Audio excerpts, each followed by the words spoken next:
Sponsored by the Big 98, Nashville's #1 for new country and the home of the Bobby Bones Show. So thrilled to have back on singer, songwriter, incredible guitarist, and blues man, Kenny Wayne Shepherd. So nice to have you back on the show, Kenny. Hey, glad to be here. Thanks for having me again. You know, it's so interesting to me because I remember when Trouble Is came out. And can you believe Trouble Is now 25? And with this new album tour, you went back and re-recorded all these great songs that kind of put you, but you were 18 years old then. Yeah, it's hard to believe. Time flies so fast. It's hard to believe I've been doing anything for over 25 years, but celebrating a quarter century of my second album, which was a huge monumental record for us. I mean, it's been a really special year. Celebrating that, like, we didn't just acknowledge it and say, hey, happy 25th anniversary to the second record. Like, we made a big deal out of it. We did a whole tour that's continuing. It was so successful this year. We're continuing it into next year, and we'll be bringing the show here to the Ryman Auditorium on January 27th. And but man, it's just been going so good. And then we went in and we re-recorded the second album and did a faithful reproduction, but with subtle differences, so that when you put it on, you recognize it instantly. It's like, yeah, that's that album. But then you hear some little things here and there that are different. Right. You're having a new experience listening to it. And then we included a bonus track of a song that we did for a Bob Dylan song that was supposed to go on the record, but got cut from the record. And so we included it on the new version, and just all kinds of great stuff, and really kind of acknowledging the record for, its importance to us and to the fans. Well, and it's amazing to me too, Kenny, that, bringing this together, you recorded this at the record plant that is no longer, open and everything studio wise, but you brought everybody back in from the original recording except Tommy Shannon. And to be able to accomplish that 25 years later, and also for you and I, it's like the music gear that you pulled up, that exact music gear, the guitars, the amps, the pedals. It was like an archive using that gear again to do these new recordings. Yeah, it was a really great experience. It was amazing to be able to do that. The only reason why Tommy wasn't a part of it is because he's kind of been retired from music for several years now. But we had all the same guys. We brought in Jerry Harrison from the Talking Heads, as the producer. He produced the original. We had Chris Layton on drums, Reese Winans on keyboards from Stevie Ray Vaughan's band, those two guys. Noah Hunt, who joined my band. That was his first experience as the singer in my band, was singing on the Trouble Is record. And then myself. And yeah, I still had all the original gear, the guitar, the same pedals, the amps and everything. And even though we weren't in the same studio, I would say, we got really close to the original sounds on that record. And it was fun, like really trying to recreate that thing. It had to be, but what I noticed too, Kenny, listening to the album and obviously being the guitar nut that I am, is that it seems like there's a maturity in your playing. Obviously, at 18, you had a lot to prove. I mean, being a guitar slinger like you were and still are, but now it's like there's a maturity in the playing. I hear some different riffs and licks and everything that maybe weren't in your library 25 years ago. Yeah, I've definitely, it's only natural that you grow as a musician, especially the more we're a serious live touring act. Like in the early days of my career, we were on the road like over 200 to almost 300 days out of the year. And so you can only get better by playing on stage like that every night. But even still now we do, about 120 shows a year. And just, it's been a gradual evolution in my playing style and stuff. But what I think is impressive is, like, you look at professional athletes, like it's football season right now. I'm a huge football fan, and everybody makes a big deal out of the quarterbacks and the guys when they get into their 30s. They're considered like on the old side of playing football. And they just can't, as they get older. I mean, unless you're like Tom Brady, and even he is human, it's like you can't really perform like you did in your youth and in your prime, right? But like, I'm 45 years old now. I made this record when I was 18, and I feel like we're still performing on the same level now, maybe even better than we did 25 years ago. And so it's interesting, when you're a professional musician, you're still able to, in most instances, and expected to perform at or above the same level as you did in your prime years. Well, and I would say, even as a musician, Kenny, it's like you're more in your prime years now. as you said, from the evolution, having seen you, live a number of times, with your band, and then also on the Jimi Hendrix tour and everything, I always noticed, how your playing kept getting better and stronger, and that you weren't settling. You weren't just resting on your laurels, which you could have. Right. Well, I appreciate that. And, it's like, I just think that the genre of music that we do, thankfully, it's like I was never trying to be a pop star. And so a lot of times it's hard to age gracefully being a pop star, especially depending on the kind of music you chose to put out in your youth. Right. Sometimes you just can't sing those songs in your 40s and 50s. But, for the genre that I chose, which is just real American roots music, it's kind of hard to really put a label on it, whether it's blues or it's rock or it's Americana or any of these kind of things. But whatever it is, it's just wholesome, like straight up American roots music. And it's a timeless genre, right? So I'm able to, and for most people, they believe the older you get, the better you get. It's like you mature as a player and a writer and a song and performer, and all that stuff kind of gets better. Well, and once again, much as Stevie Ray Vaughan did, and as Buddy Guy has done also, your hits crossed over into rock and everything. You got a lot of radio play that many blues musicians hadn't gotten in the past until like Stevie Ray Vaughan. Yeah, we were really grateful and fortunate, I think I really came into the business at the end of a golden era in the music industry, because if you think about it, you look back on the 90s and between the 90s and 2000 and the early 2000s, so much was changing. It was in flux.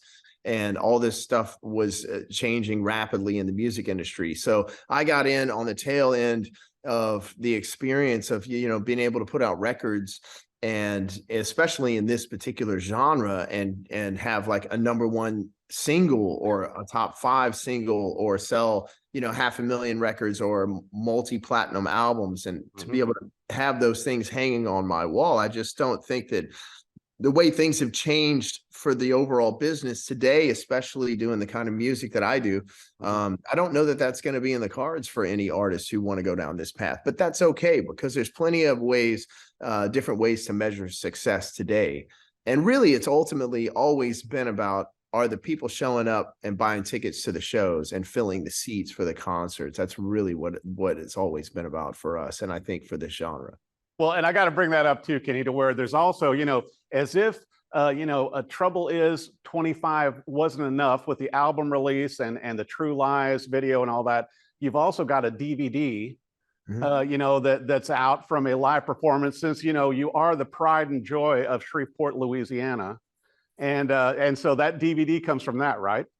Yeah. So actually what we did, we did a really big package. There's a faceted package that you can get. There's the re-record. So there's the Trouble Is 25, which is the new version of the Trouble Is record. Then we have a documentary film about the making of Trouble Is. So, we kind of go down, take a trip down memory lane with all the people that were involved, from the songwriters, producer, musicians, my touring band, the studio band. Everybody kind of weighs in and gives you their take on what it took to get there and what it took to get to the end result of making the record. And it's a pretty interesting documentary. And so we did that. And we also filmed the very first show of the Trouble Is anniversary tour in my hometown of Shreveport, Louisiana. So that's going to be available as well as a live concert DVD.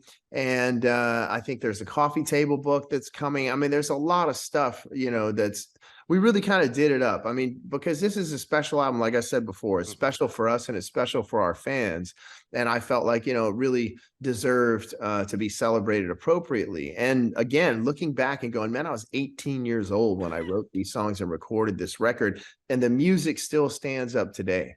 It's still totally relevant. I enjoy playing it. The fans enjoy hearing it. And that's always been my goal, is to write timeless music. Well, and also, Kenny, that your career, you've been able to do this. What reminded me of with the documentary and with the DVD, with the live concert and everything, just like your album you did a number of years ago, paying homage to a lot of the blues artists that so many of us grew up with.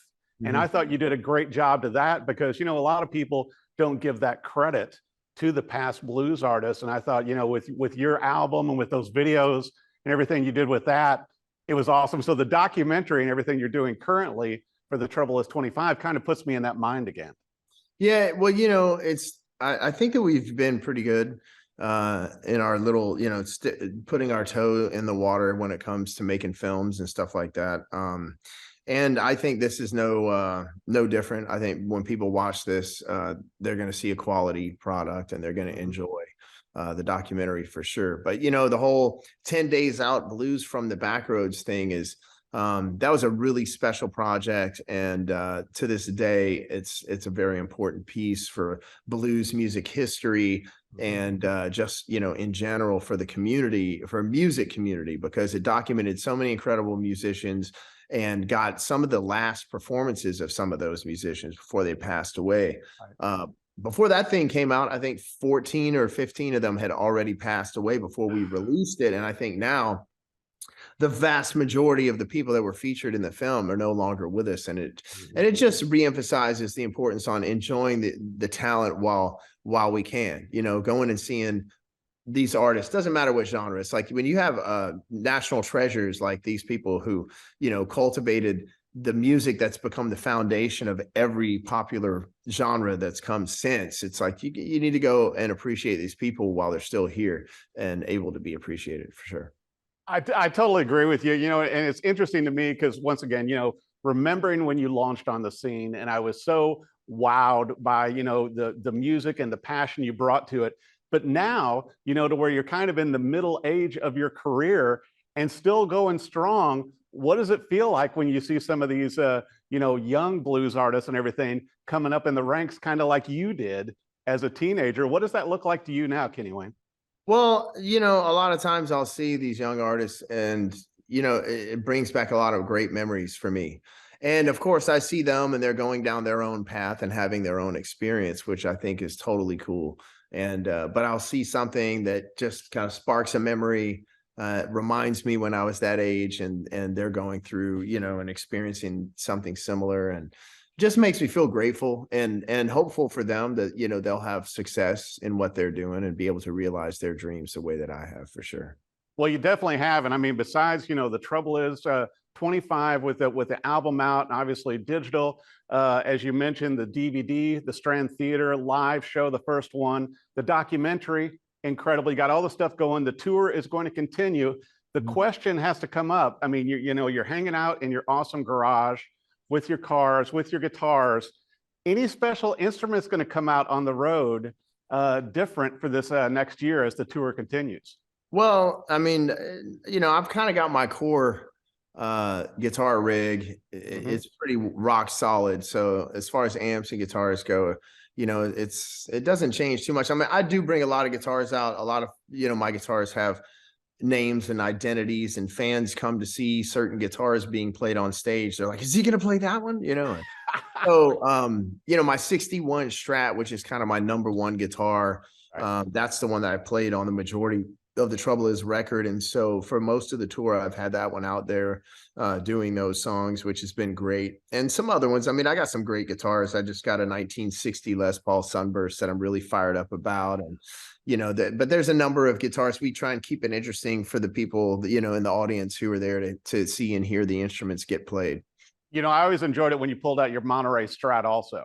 Yeah, that one's out there. I'm using it on the Hendrix song, I Don't Live Today. And I got another one that's called Copper Boy, and I got a Crossroads Strat that, all these people, they look for these guitars. They've seen a lot of photos, and, we've created guitars over the years that have a persona and a personality. And then, the fans are always excited when we pull them out on stage. So we'll have a nice lineup of guitars out on the road for sure. That is awesome. Well, now all your tech has to do is keep all your tube amps and your vintage pedals running also. Yeah, well, that's, the tube amps has been the thing because, they're complicated, number one. And the guy that built my amps, all of my amplifiers, recently passed away. And he's the only guy that ever touched my amplifier. So, the idea of one of them going down is daunting. And then, with all of the supply chain issues and then the war in the Ukraine and all that stuff, tubes for amplifiers have been in high demand and been really hard to come by for everybody. So, yeah, there's been challenges across the board. Some things that if you're not a musician, you don't even think about. But a lot of those tubes are made in Russia, and you can't get those anymore. No, you can't. And I'm sure, you have a lot of tube amps, and retubing amps is not cheap or easy right now. Yeah, but we're keeping them running, and we're staying on top of it. Thankfully, I've been kind of stashing away tubes over the years and buying them up when I'd come across them. So we have a good little stash, but I do prefer the old school. There's nothing that sounds like a real tube amplifier, and that's, I won't settle for anything less than that. So we just got to deal with the hand we're dealt. Well, it's definitely your sound. Well, and I can't wait to check out the coffee table book when that releases also. What an incredible time. Trouble is 25, hard to believe it's been 25 years. The tour's ongoing. The DVD, with the first show live at the Strand Theatre from Shreveport, Louisiana, and also the incredible documentary. I want to make sure for our viewers, Kenny Wayne, the best place to go for your website to catch you live with the band, and also to get everything that's coming out, social media, you name it. Where should they go? Well, the website is kennywayneshepherd.com or kennywayneshepherd.net.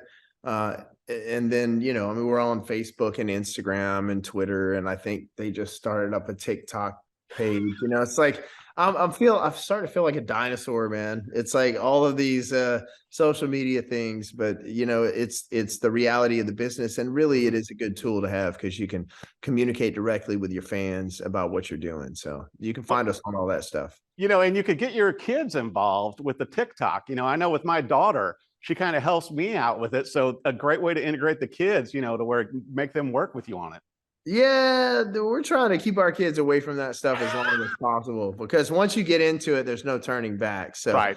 Yeah, we're the hopeful parents that we can hold out as long as possible. I think that it sounds like a good plan, Kenny Wayne. Well, I'll tell you what, I love the album, and it's so awesome that you're out doing this and still making incredible music, especially with your band and the documentary, the DVD, the book that's coming. Everything is going great, and I can't wait to see you live in concert this year. Kenny Wayne Shepherd, thank you for coming back on the show. Thanks for having me.